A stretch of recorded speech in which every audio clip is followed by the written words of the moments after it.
Tiniyak ng DOTR Cordillera ang tulong para sa mga taxi at jeepney drivers sa pamamagitan ng pamamahagi ng fuel subsidy kung saan minamadali na ng kagawaran ang pagkumpleto ng listahan ng mga benepisyaryo. Yan ang ulit ni Jezreel Kate Lapizar ng PTV Cordillera. Sa patuloy na pagtaas ng presyo ng mga produktong petrolyo, ang mga driver ng mga pampasaherong sasakyan ang isa sa mga pinakaapektado nito. Ayon kay Angelo na isang jeepney driver, dagdag sa kanilang hamon ang problema sa trapiko sa lungsod ng Baguio. Ngunit kinakailangan nilang pagtiyagaan ito at mag-overtime para lamang may maiuwi sa kanilang mga pamilya. Kailangan ng income. Kaysa nasa bahay ka lang, di ba, kain tulog. May kailangan ng income. At least may pumapasok naman konti, nabawasan na lang. Para naman sa taxi driver na si Kuya Junmar, umaasa na lamang ito na makahanap ng solusyon ang pamahalaan upang matulungan ang mga katulad niyang driver na nahihirapan ngayon. Tsaga na lang, ma'am.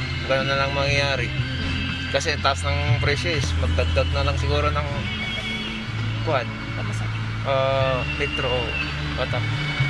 Kung hindi nila ibababa yung diesel, wala talaga, no choice. Siniguro naman ng Department of Transportation Cordillera na mabibigyan ng tulong ang mga taxi at jeepney driver sa rehiyon sa pamamagitan ng fuel subsidy program.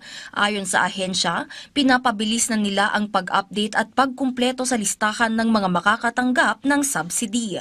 Sa pinakahuling datos, umaabot na sa mahigit 9,500 na driver sa rehiyon ang inaasahang makakatanggap ng fuel subsidy.